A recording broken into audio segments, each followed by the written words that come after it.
Very interesting and thought-provoking discussions.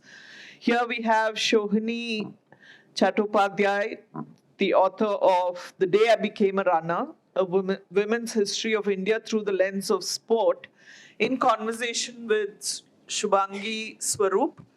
Uh, I'll give a brief introduction and I'm sure I'll miss out many things, and I hope both of you add on to it. Sohini is a journalist who enjoys long form reportage. She's won several awards for her writing. She was one of the only 4 nominees to be shortlisted for the ACJ Investigative Journalism Prize. She was a long-time writer and editor with Open Magazine, where she co-edited the culture section and commissioned features for all the other sections. Her writing has been featured widely in magazines and online journals. She's a keen cook and food anthropologist. Uh, and she's a perpetual graduate student at heart. Okay, that's about Sohini, and she's going to add more to that, I'm sure. Shubhangi is an Indian author and educator, best known for her novel Latitudes of Longing. Uh, she has worked as a journalist since 2008 and has worked for Open the Mint and also briefly in Zanzibar. She's also part of a Turkish dance group. She has volunteered as a teacher for street children and co-founded a community group, Hamara Footpath, which is dedicated to the educational needs of children who live on Mumbai streets. Over to both of you. Thank you, God. I think these are like slightly older bios, but thank you for that. The one thing I wanted to say is that Shubhangi and I were colleagues at Open Magazine. Yeah. We worked together, and a few days ago, she just called me up out of the blue and said, Sohini, I wanted to do your session, and I've asked Vivek, and he's finally said yes. So I was thrilled because when you put a book out into the world, it's a slightly vulnerable time, and this was a gesture of great generosity, warmth. Hardly. And Shubhangi is a terrific novelist. If you haven't read Latitudes of Longing, I urge you to do so. It's funny, it's moving, and it's very ambitious in terms of what it attempts with structure. So I'm going to briefly give you a little introduction, a taster of the book, so to speak. I think we could have a few more lights off, maybe? Yeah. So primarily I want to introduce you to the central ideas animating the project, particularly this ambitious claim that runs through the middle of the cover, a women's history of India through the lens of sport. So what I've attempted to do is tell a story of the Republic from the late 1930s to the current moment through the lives of 9 women athletes. And I begin with somebody who has a Goa connection, Mary D'Souza. That's Mary. She was a double international. She ran track and played hockey for India, played hockey for more than 2 decades. She was part of the first Indian team that sent women to the Olympics. This is the 1952 Helsinki Games. So that photograph, that large horizontal photograph, is the Indian contingent marching at the opening ceremony of the 1952 Games. So if you focus roughly on the center of the photograph, you will see 3 or 4 women wearing what looks like salwar kurtas and sleeveless blazers. That is the 4 Indian women who were the first to represent India at the Olympics. That India is not a typo. That's apparently how the Finns spell India. So this is the official outfit of the Indian team at the 1952 Games. So you can tell Mary by those lovely big curls. She's the one in the middle.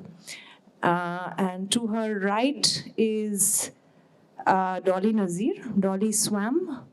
To her left is Nilima Ghosh. Nilima Ghosh ran track. And I couldn't get a picture of all four together. So the horizontal picture is Aarti Saha. If there are any quizzers in the audience, you'd know who Aarti Saha is. She remains the youngest Indian ever at the Olympics at 11 years and some months. Chandan is laughing, so I presume you know. So she, Aarti Saha is also the first Asian woman to swim across the English Channel. But my focus in this book is only on running, not on sports women in general, because my argument is that running is the most minimal sport. You don't need any equipment. Until about 5 years ago, you didn't even need shoes to run on the track. Now the Athletics Federation of India has changed that rule. You don't necessarily need a team. You don't need to learn how to run, although, of course, as an elite athlete, you do need to train. So I'm only looking at running and not sports women in general. This is I said Mary has a Goa connection, so this is from 2 days ago. Vivek took us on a walk, and I had asked him for this mural by Solomon Sousa. I wanted to see it. So this is F.N. Sousa, the great Francis Newton Sousa's grandson. This is in Panjim. This is, I can see some nods in the audience from those of us who were fortunate to go on that walk. So this is Mary D'Souza, roots in Goa. But her father, she was born in Bombay, grew up in Bombay. Father was a motorman in the Indian Railways, which is something that East Indian Catholics often do. But why do I do a women's history of India through the lens of sport in the first place? Because I argue sports gives women the legitimacy to cross the threshold from the private sphere, of the domestic sphere into the public sphere. Women's citizenship in the private sphere, in the home, is unquestioned. In our roles as wives and mothers, we are revered. But when we step out into the public sphere, our status as equal citizens becomes a lot less certain. We know this instinctively. I call this the Lakshman Rekha of citizenship. And sports, I argue, gives you the legitimacy to cross this Lakshman Rekha. Why? Because sports is seen as a performance of nationalism. So this is a three-tiered idea. The first tier of the idea is that sport and nationalism are inextricably related. Why do I say that? Because the high noon of nationalism is the turn of the 20th century, which is also when we see organized sport coming into being in a big way. So if I could put a date to the beginning of organized sport, one date would be 1896, which is the first edition of the modern Olympics. 1904 is FIFA, the World Football Association. 1911 or 12 is when the International Tennis Association sets up its rules. A little bit before that, sometime in the 1870s, the first official test match is played between Australia and England. So as momentum is gathering for World War I, even before that, we see nations lining up against one another on the battlefield, on the sports field. And there's that famous quote by George Orwell when he wrote about a visiting sports team from Soviet Russia, and he said this is war minus the shooting. The other twin of sports and nationalism. The other twin of sports and nationalism is cinema. I'm not really going to talk much about that except to say that look at the date, 1895. Again, quizzers may know, the premiere of the Lumiere brothers' arrival of a train in Paris, supposed to be the first film that was screened. And the other thing I want to say is that both sport and cinema are enormous platforms for nationalism. The second tier of my argument is that men go to the battlefield, women largely don't. Today we may read news stories about combat roles being opened up for women, but that's really a really tiny niche. So how do women perform nationalism? Historically, we've seen that the suffragist movement, which is, as you know, the movement that lobbied to give women the vote or get women the vote, very prominent in the US and the UK. The suffragist movement made very significant gains in 1918 and 1919. Why? Because that was the end of World War I, and women were seen as having done their duty to the nation at a time of war. So this poster is from the US Library of Congress website. It has fantastic collection of similar posters. I invite you to take a look at it. I like this one the most because it's an obvious one, but just look at it. It says, they're asking for stenographers, but in the background there is this a man on the battle in the trenches. So the subtext is that you are. While the men are at war, come and take up their jobs. So that's the second tier of the argument. And the third tier of my argument is that sports allows women to cross this Lakshman Rekha of citizenship because it's a performance of nationalism. But even sports has not largely and historically been welcoming of women. Those who are interested in the history of sport may note this photograph. It says CC, which means Creative Commons, such a famous photograph that my publishers didn't have to pay money for it. This is Catherine Switzer being pushed off the Boston Marathon route, I guess, because it's a road race, by an official when they discovered that she was a woman. So women were not expected, let's say, that there was no rule that women couldn't run, but it was not expected. So this is, and she's written a book called Marathon Woman. But even before that, this is the 1967 Boston Marathon. 1966, a woman called Roberta Gibb had run the Boston Marathon.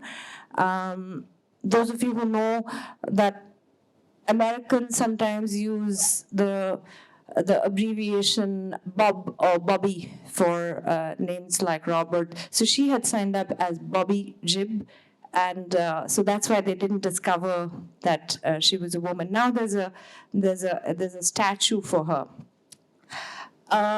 These are the views of the so-called father of the modern Olympics, Baron Pierre de Coubertin, basically saying that women's role is to be perfumed and to applaud from the galleries, but it's very unfeminine to put your bodies out there.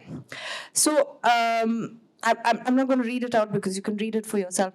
My book is broadly divided into three sections. The first section is about the early pioneers. I talk about Mary. I talk about Kamaljeet Sandhu, first Indian woman to win an individual gold outside India at the 1970 Asian Games in Bangkok. Very glum time for India. If you look at the newspapers of the time, there's an Air India strike. The Cotton Growers Association of India is annoyed because they don't have enough cotton to produce. The Naxals are killing bank managers and gherawing vice chancellors at West Bengal. There are jute mill strikes. And then there is also the clouds of what would be the 1971 War of Liberation of Bangladesh on the horizon. And so Kamaljeet's win was a very cheerful moment. And she actually defeated an Olympic medalist, Chi Cheng, at the 1970 Games. And then I talk about Usha, of course, who needs no introduction to an Indian audience. The second section of my book is very different. Also, the first section of my book travels from the 1940s to 1990s or the 2000s. The second section of my book is about three athletes who are called out for not being female enough. I tell the stories of Shanti Soundarajan, Pinky Pramanik, and Duti Chand. I travel only from 2006 to 2015, very different from the first section, less than a decade. So Shanti Soundarajan, dumped like a defective toy, by the government of India and the sports authorities in India. Pinky Pramanik wins her case in the Calcutta High Court. Duti Chand actually gets the government of India supports her, and they go to the so-called Supreme Court of Sport, Court of Arbitration of Sport, the CAS in Lausanne. And briefly, she changes Olympic rules. So you see the needle moving with each of these three. So that's why I felt that I had to tell the stories of all of these three women.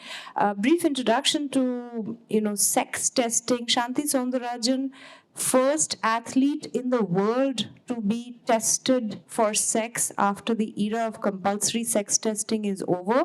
Sport has a long history of sex testing.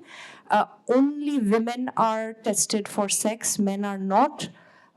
The reason is the obvious one. The anxiety is always that men will disguise themselves as women and compete in the women's category. The opposite anxiety doesn't really hold, even if a woman disguises herself as a man or calls herself a man and participates or competes. The anxiety is that she will win doesn't exist. So only women are tested for sex. Brief history of sex testing, and there was something called nude parades, which is essentially what it sounds like. You walk naked in front of a panel of gynecologists and other doctors. After that, there were, there's a lot more. I've just given it to you in a very brief capsule. There are two sets of chromosome tests. So in sex testing, broadly, it's very sophisticated, it's very complex, the science of sex. But broadly, to put it simply, I would say you look at anatomy, you look at hormones, and you look at chromosomes. So the second set of tests are chromosome tests. So you have the bar body test introduced at the 1968 Olympics, and you have the SRY, so sex determining region Y chromosome test introduced in 1996. 1999, the era of compulsory sex testing is over. So what happens after that? What happened with Shanti? The rule now is that somebody has to complain about you for you to be tested for sex. So Shanti wins the 800-meter silver at the 2006 Asian Games in Doha. She's one of the finest middle distance runners India has produced. So that's Shanti on the podium, actually. So she actually got the medal. This is the Doha Asian Games podium. And thereafter, stripped of the medal, the government of India sort of washes its hands of her, although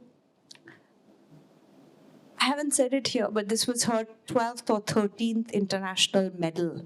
So this was not the first time she was representing India, and this was certainly not the first time she had won for India.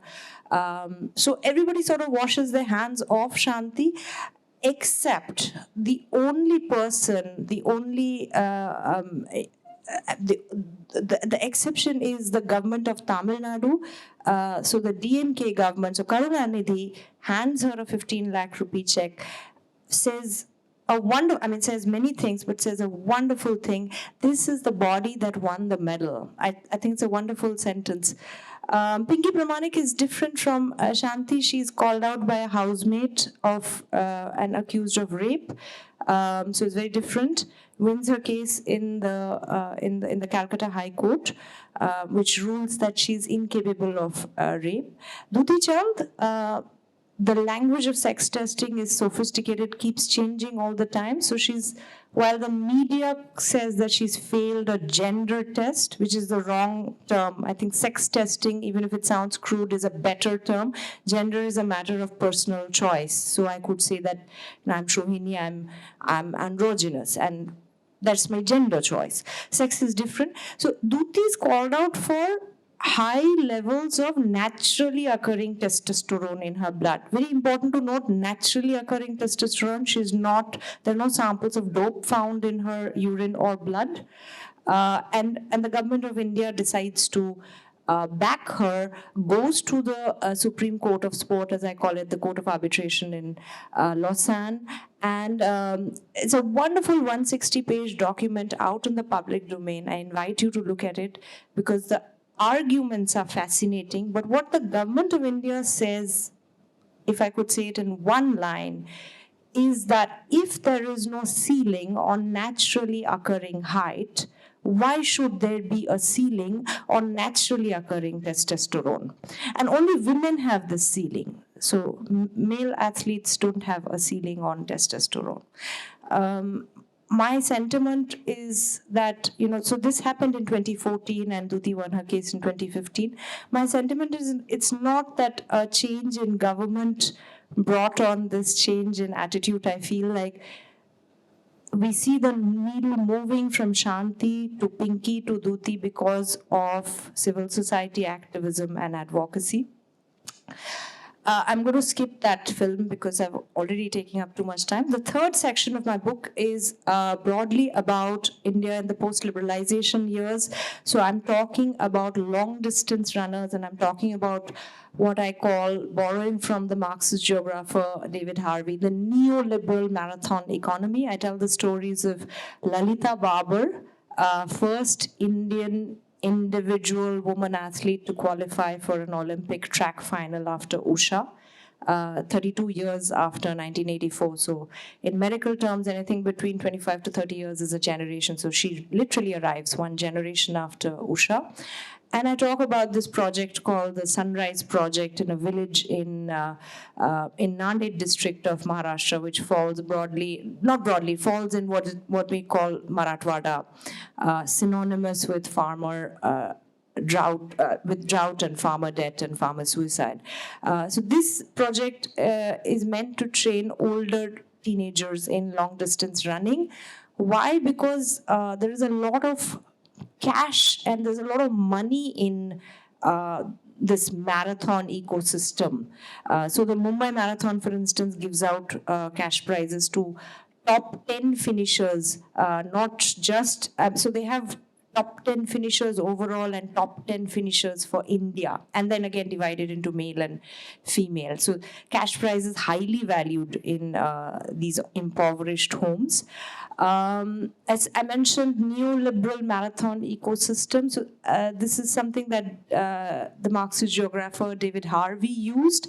He noticed that in the big city marathons, New York, London, Tokyo, they start to take off just when, in the late 1970s, just when the welfare state is withering. In fact, the New York Marathon moves out of Central Park and becomes a road race in 1976, which is the year that the New York municipality declared bankruptcy. And the other interesting thing he notes is that these big city marathons are often typically financed by banks and financial institutions because it is a showcasing of the city as an investment destination rather than as a place of residence for citizens. So he uses this wonderful phrase, marathons showcase gleaming bodies in gleaming cities. The 10th runner in the book is me, very different from the 9 women athletes who are elite runners. I'm a hobby runner shaped by the marathon ecosystem. And one of the things I noticed when I was putting this together was that Forrest Gump was a runner as well. And plenty of young people in this audience. Forrest Gump is a film made 30 years ago, remade recently by Amir Khan. It sort of tells the story of a nation through one life. And I think of my book as a story, as a narrative in the Forrest Gump template, which is that I'm trying to tell a story of India through a few lives intimately. So there are two threads in my book. One is the relatively public thread of the relatively well-known athletes. So I'm taking you from the late 1930s to the current moment through these athletes. The other is a more personal thread of family history. I'm telling the story of India through my maternal grandmother, my mother, and me. It's an experiment. I don't know if it's worked, but this is typically something novelists do. They use the metaphor, they use the family as a metaphor for telling the story of a nation. So just a quick slide before we end, which is that, what took me, it took me 8.5 years to finish this book and more than 100,000 words. Hindi cinema seems to be much better at articulating this relationship between citizenship and sport. So I'll just take you through these slides. This is through these photos. So this is this Hindi film star called Taapsee Pannu in a film called Rashmi Rocket, which is fusing of the stories of Duti and Shanti. So you see her with, sort of wearing, draping the national flag. The next one, not very clear, but that's the Saina Nehwal, the badminton player's biopic. Again, that motif of wearing national colors. The nails are from the biopic on Mary Kom. You will see that she's painting the Indian striker. I'm not going to play the clip. I'm just going to end. Yeah. Thank you. Sorry, Shubhangi, I've taken up a lot of time. No, I could hear you. I mean, I lost that. I forgot that I'm moderating the session I'm so sorry. I got so carried away listening to you. I have read the book, but it's all. So this is the runner I end with. So she may have been the first Indian origin woman to go to the Olympics if World War II hadn't broken out. So I actually end the book with the late 1930s and early 1940s because I was doing much of the writing during the COVID years. So I felt like India had a devastating, particularly as a Bengali, I feel that because, so Ila sort of came of age as a citizen, as an adult, through her relief work for the Bengal famine. And the 1940s are such a devastating time for India. We think of it as the decade of independence, but there was a Bengal famine, there was partition, and then M.K. Gandhi was assassinated. It's really a devastating decade, and I felt like I needed some hope during the COVID months. So yeah, that's why I end with her. She's one of the most inspiring figures you write of, Ila Mitra. I mean, she was a revelation to me. So, if you'd like to speak a little more about her, she was. Sure. I knew nothing of her, and though she is at the cusp of pre-independence, post-independence, as a figure, she's remarkable. And the fact that she also, I remember that quote or that piece of information you gave where she attributes her surviving torture, rape, and just the physical strength to her training as an athlete. Right. So Ila could have been the first Indian origin woman at the 1940 Olympics if World War II hadn't happened. Becomes relief work, joins the Communist Party of India as a student at Bethune College,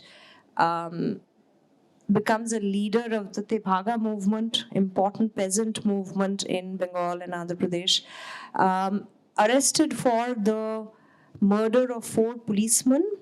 And in 1950, she's arrested. In 1951, she becomes the first, possibly, woman in the subcontinent to articulate her experience of a rape in a public forum when she gives her Jabanbandi, which is testimony at Rajshahi Court. And I'd rather that people read the book to see what happens to her, but comes back to India, gets medical parole in 1954, comes back to Calcutta, and goes on to become a CPI MLA.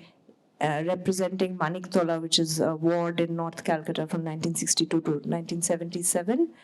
And she says that the reason she could survive custodial gang rape and torture is because of her training as an athlete. So, well, now on to the one of the characters in your book, which is you and your life pre-publishing this book. So, I have followed Sohini's writing as a colleague and an admirer. Her level of reportage and sensitivity is intimidating. She has written about organ donations and highlighted how more women are Living I organ mean, donor. exactly, are living organ donors than men. She's written about sports, film, anything she touches, she does a great job. So I wanted to ask her, and that's what I was asking her before also, is that how did you arrive on this subject as your first book? And you spoke of applying the female gaze onto any particular subject that you choose. And to quote you, you asked, how do I tell the story of India without important men? So I want to ask you, how did you do that? So it came from so I started running as a way to cope with grief. And because grief felt heavy and I felt I needed something to dislodge it. When the haze of grief started to lift, I noticed that I was an anomaly and people were staring at me. I started running in semi-public parks in Delhi, which is to say the DDA colony parks, so parks inside the colony. And this was a new experience for me because as I see myself as a very privileged person, I'm upper caste, I'm upper middle class, I'm Anglophone, urbane. As a journalist, I never find any restrictions in going into spaces. This was the first time I felt that there was a lack of belonging, that I was sort of seen as somebody who doesn't belong there. So I started examining that why am I seen as not belonging in public space? So that became my entry into a mapping of citizenship. Why are women or non-cis het individuals seen as an anomaly or not as familiar regular presence? So that became my lens to look at it. And then when I studied it, I feel like sport is the obvious way. I hope I've been able to suggest why I feel that is the obvious way to study nationalism and the other side of it, citizenship. So why is the female body, especially the atypical body, as you call it, an integral part of women's history? The female body. Associate. I just thought it was, at the time when this idea came to me, I just thought that I wanted to tell a story of India through women's lives. I felt like most stories of India are those of famous men. And I wanted to tell a story of India through women's lives. And in the process of drawing up the map for the book, I thought that this aspect of sport, and this section is probably the most technical but also the most sporty section of the book. I felt this is worth examining, that why sports has this history of, we're getting a warning from there. Oh, oops, sorry. So sports has this history of sex testing. If I may just say that we start later? Shouldn't we be getting 5 minutes more grace or something? We started at 11:55. Why is our time being squeezed? Scheduled for 11:55. Yeah. Yeah, so it started on time. Yeah, but it was. Isn't this supposed to be a 50-minute session? 12:40 is 6 minutes. Right. We'll go through it. We'll take a good speed, 800-meter speed. Chalo. Yeah. Yeah. Yeah. No, I just felt that this this aspect of sport I have to go into. If you're talking about the second section, they are all three of them would be what I call intersex, or what are intersex athletes. So one UN figure is that 1.7% babies are born intersex, which is a really large number, because that suggests 2 out of 100 babies are born intersex. So I felt like this is a aspect of citizenship that I need to examine. What is it like to be a intersex individual? It was quite refreshing to read the book with references to postpartum depression, periods, groping on the streets, accounts of what you call what's happening at this time, like Riya Chakrabarti's public persecution. She was the partner of Sushant Singh Rajput, this Bollywood actor who committed himself. suicide. Yeah. And the women-led anti-CEA protests also are part of your narrative. Yet we have omitted what you also understand to be the elephant in the room, which is sexual harassment within the establishment. Could you tell us why, and especially in the context of PT Usha going out and actively not supporting the female wrestlers when they speak of sexual harassment in their field?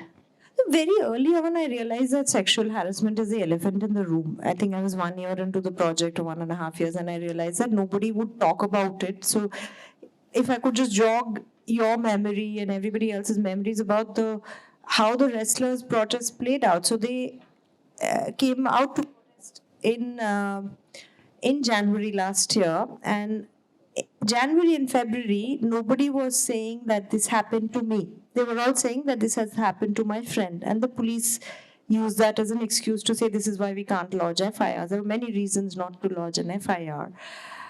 It's much later that complaints were lodged. It's in the month of May, actually, last year. So if they are not, I'm saying it to suggest that if they were not willing to say it, even when they're out on the streets protesting, I realized very early on in my research that they will not trust some researcher, some journalist, some reporter with stories of, because why would they? A sports person's life is completely imprisoned by the sports bureaucracy. No matter how you may be a champion, but you still need a signature on your form to go to the next tournament. In that sense, I found it very similar.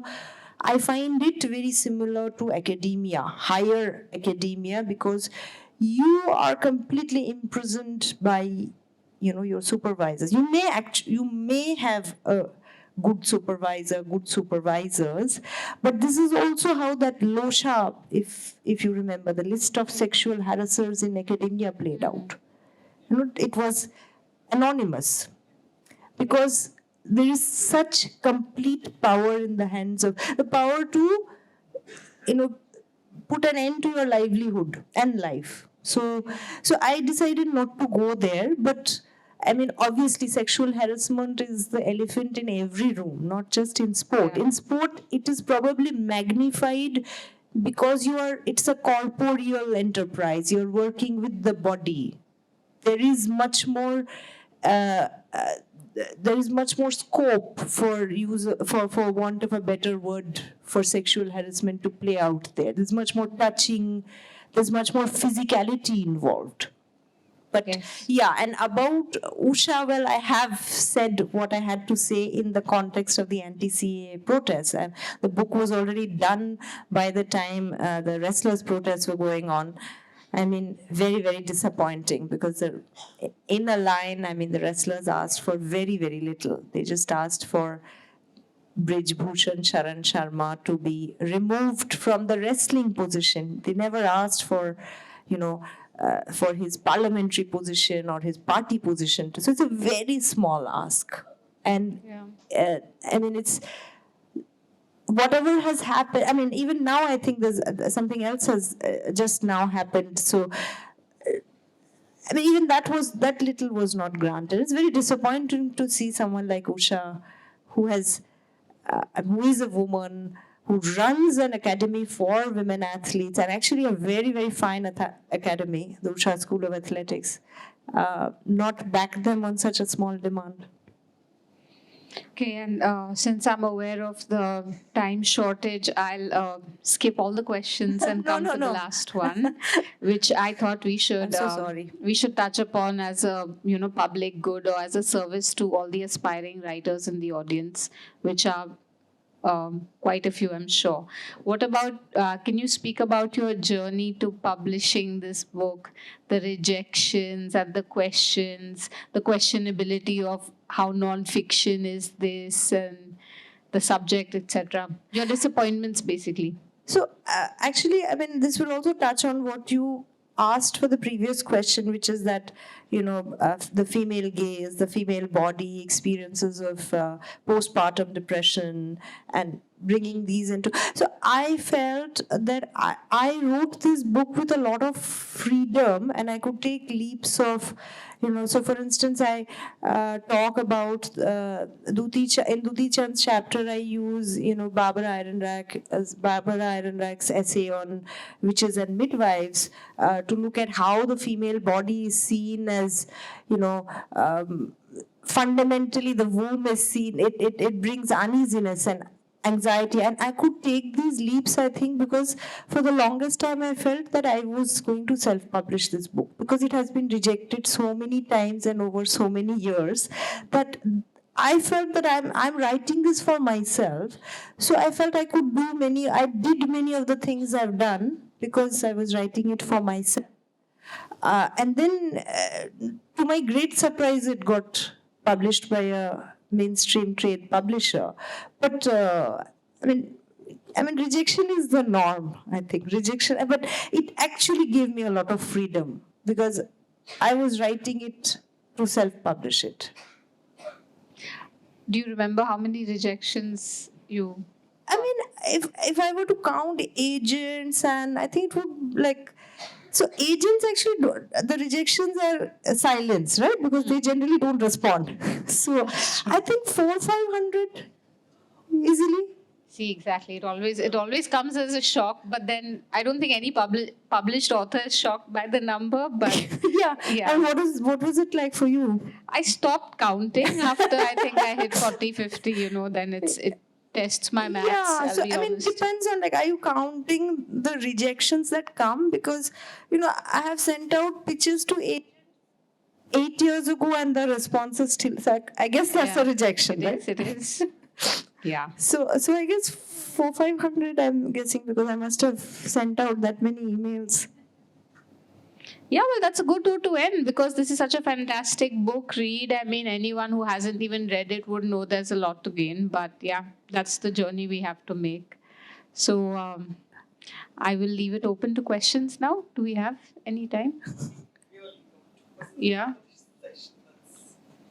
Okay, well, should we take this outside? Yeah. Yeah. Okay. Thank you, Shubhangi. Thank you, both of you.